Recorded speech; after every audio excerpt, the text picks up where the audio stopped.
Por el futuro, rugió Tyler, levantando una copa de whisky escocés de malta única de 20 años que pertenecía a mi padre. El fuego crepitaba en el hogar de piedra, proyectando largas y danzantes sombras sobre las paredes de madera de nuestra cabaña ancestral. Acabo de conseguir la aprobación de los permisos finales esta mañana, anunció, su voz resonando con la confianza inmerecida de un hombre que nunca ha enfrentado una consecuencia real en su vida. Arrancamos este viejo interior polvoriento, ponemos paredes de cristal, suelos calefactados, y para la primavera, revendemos este lugar por una ganancia de $780,000. Mi padre, David, le dio una palmada en la espalda, radiante. Mi hermana, Sara, miraba a su marido como si fuera un dios.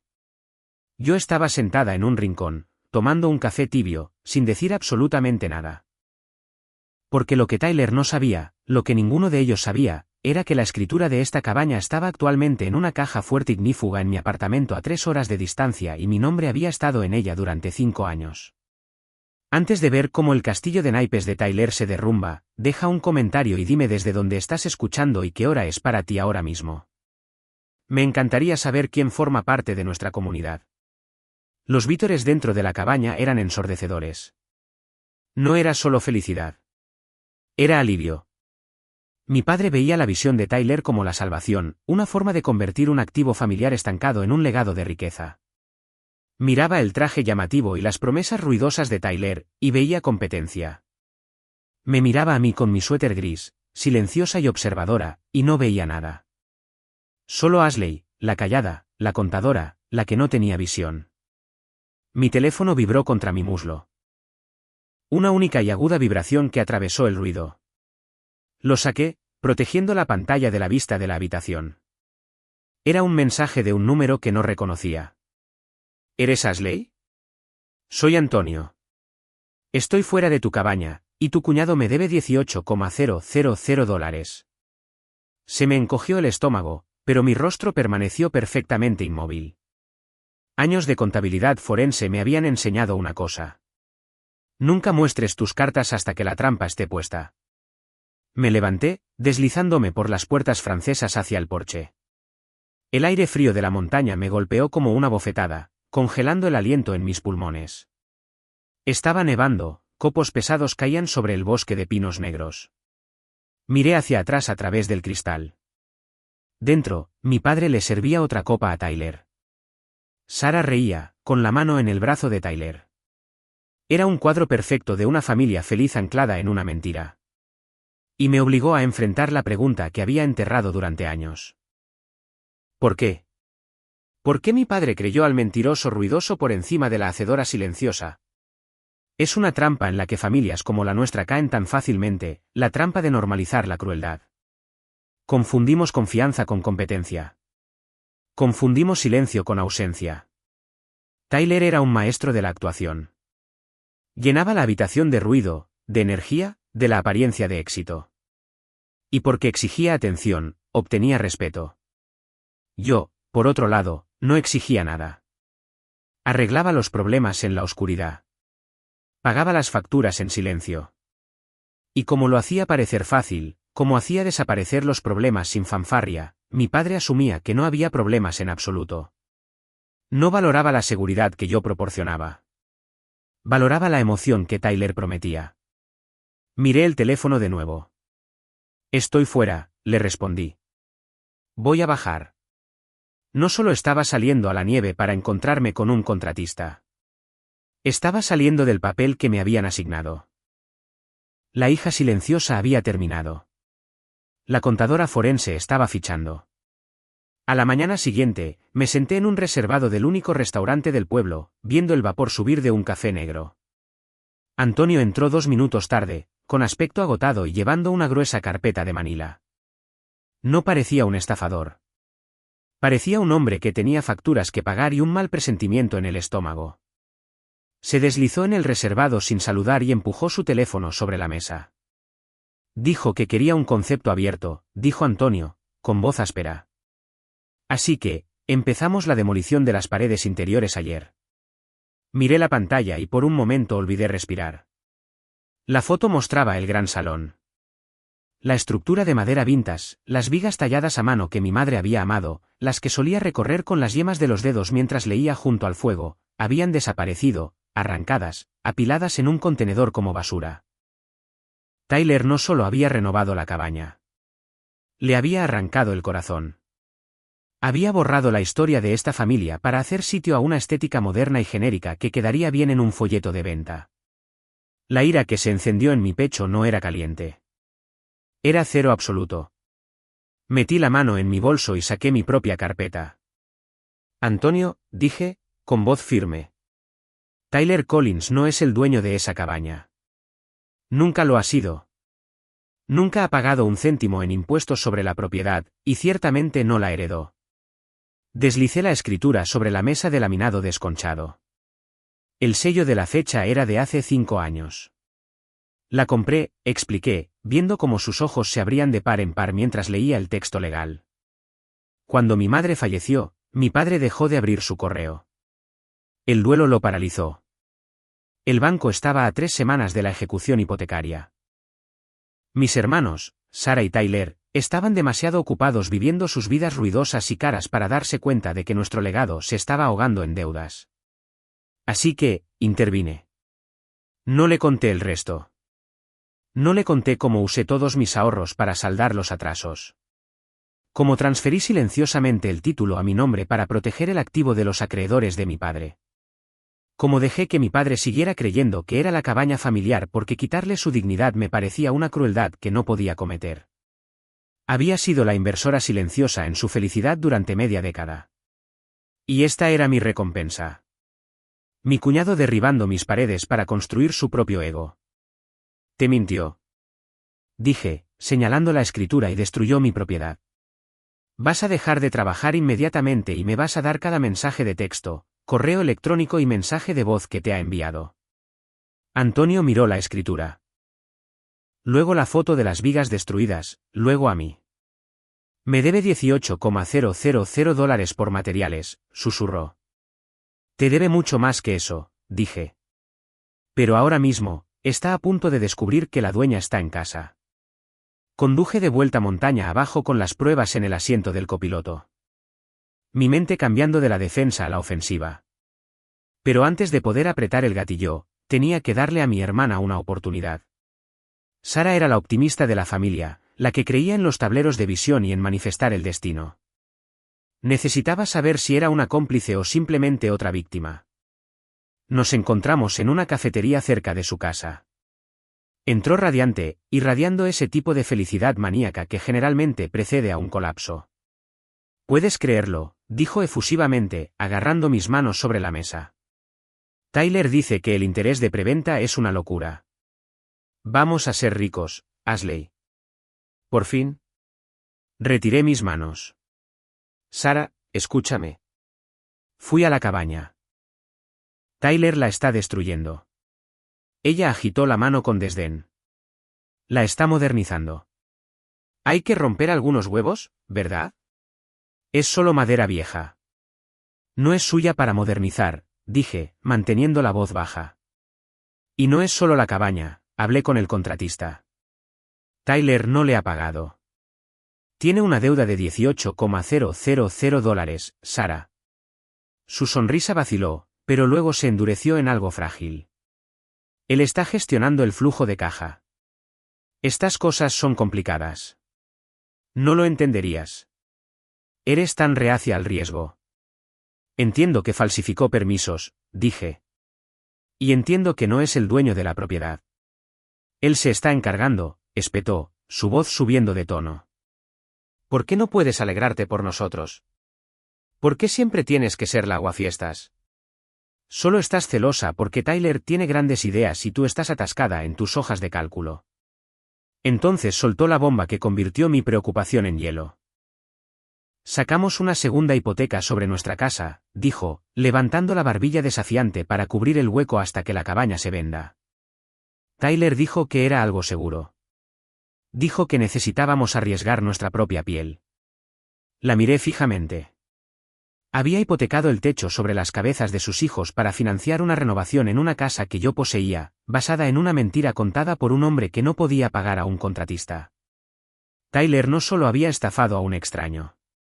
Había utilizado la confianza de mi hermana como un arma para cavarle una tumba financiera. Te mintió, dije en voz baja. Solo estás tratando de arruinar esto, siseó, levantándose. Siempre has estado celosa de él. No te metas en nuestro camino, Ashley. Salió furiosa, dejándome sola con el café frío y la terrible claridad de lo que tenía que suceder a continuación. Ya no luchaba solo por una cabaña. Luchaba para evitar que mi hermana se quedara sin hogar. La hermana se había ido. La contadora forense era la única que quedaba en la mesa. No fui a casa a llorar. Fui a casa a trabajar.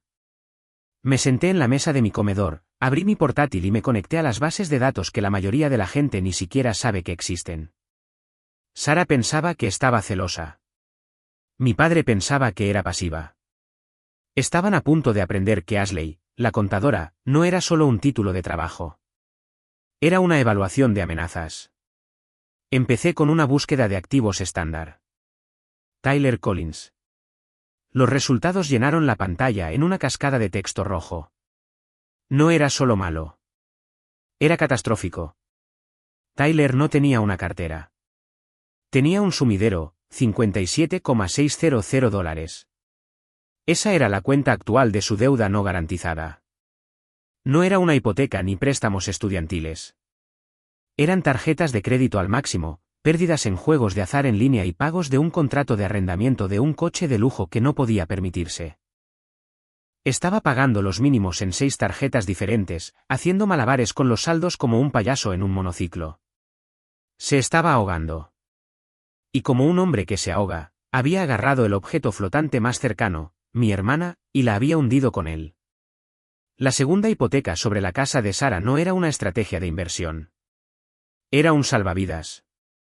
Se había gastado su capital para pagar a su corredor de apuestas o a su Amex, y ahora necesitaba la venta de la cabaña para cubrir el agujero antes de que el suelo se derrumbara bajo ellos.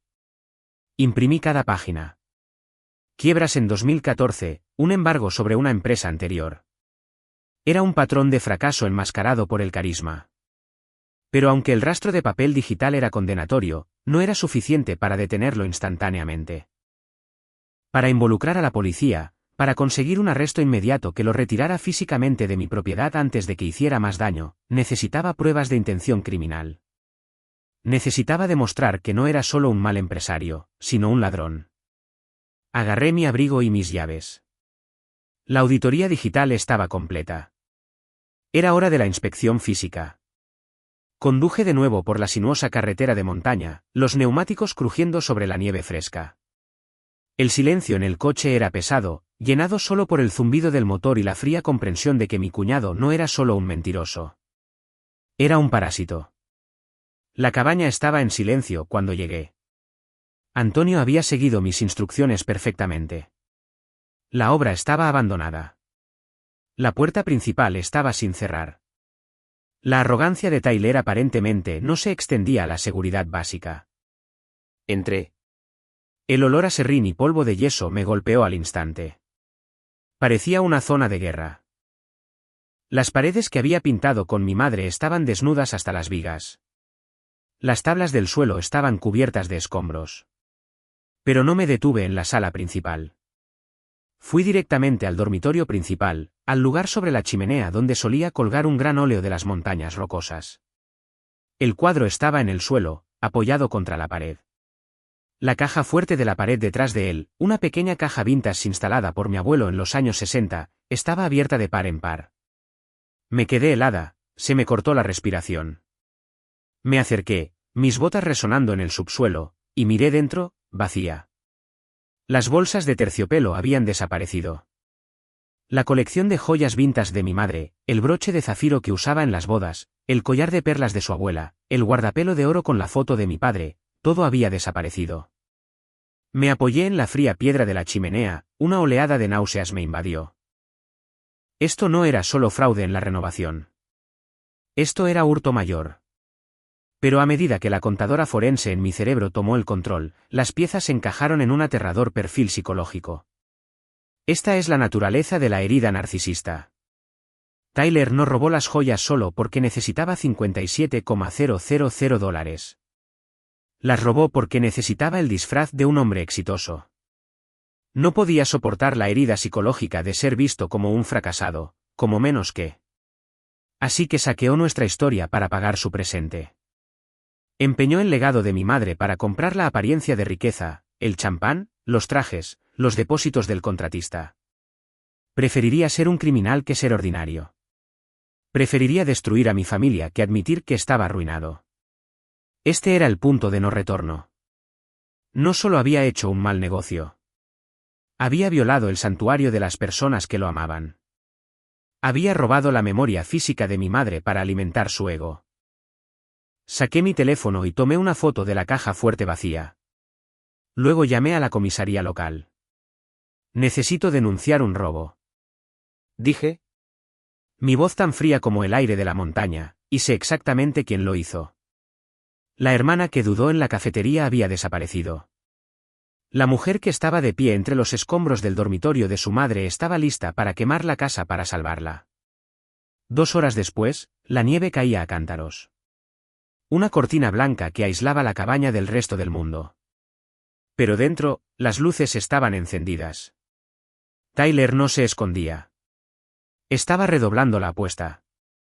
A través de la ventana, podía verlo paseando por el gran salón, gesticulando salvajemente a mi padre y a un extraño en traje, probablemente el inversor privado al que intentaba estafar para conseguir un préstamo puente para cubrir sus deudas antes de que la ley lo alcanzara. Estaba tratando de vender una casa que no poseía, para pagar una deuda que no podía afrontar. Era el último y desesperado giro de la ruleta. No llamé a la puerta. Usé mi llave, la que había llevado en mi llavero durante 5 años, sin que nadie se diera cuenta. La puerta se abrió, dejando entrar una ráfaga de viento helado. La conversación se detuvo al instante.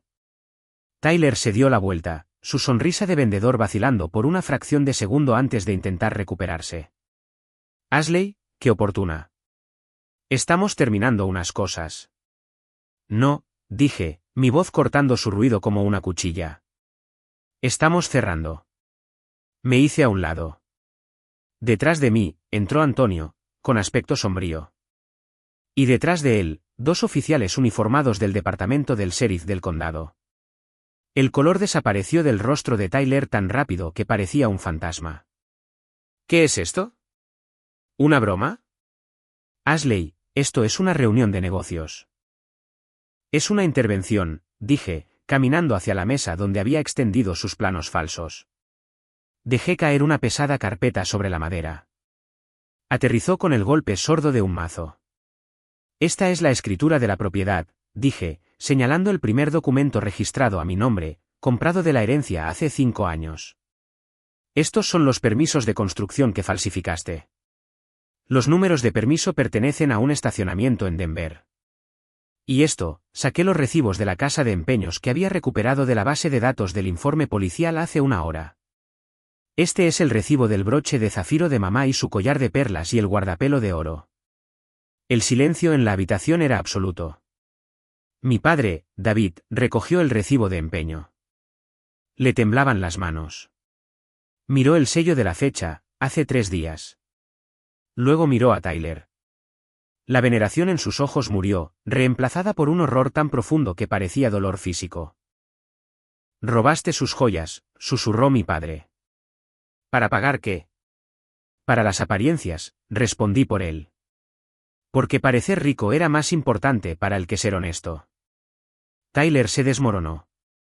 La arrogancia se evaporó, dejando atrás a un hombre pequeño y aterrorizado. Se volvió hacia mi hermana. Sara, que estaba de pie junto a la isla de la cocina, agarrándose el estómago.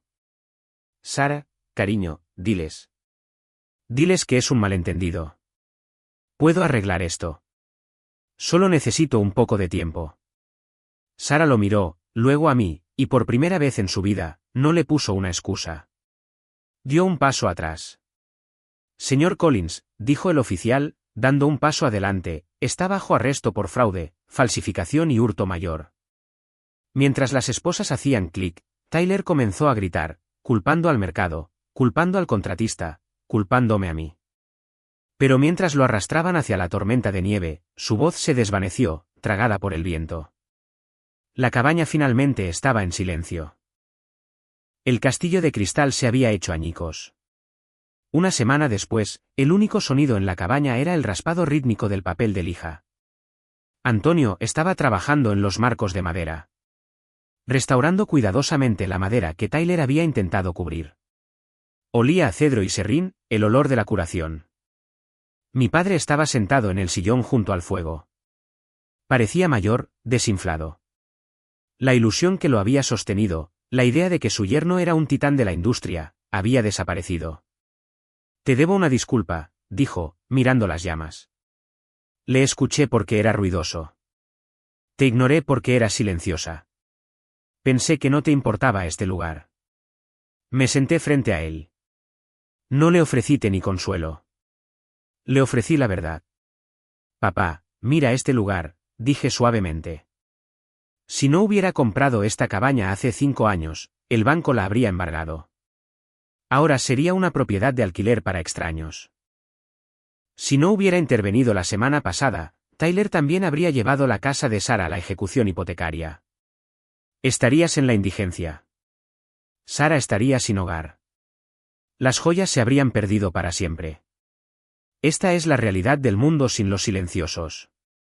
Si yo no hubiera sido la guardiana silenciosa, la red de seguridad que él no sabía que existía, el legado familiar se habría vendido como chatarra para pagar el ego de Tyler.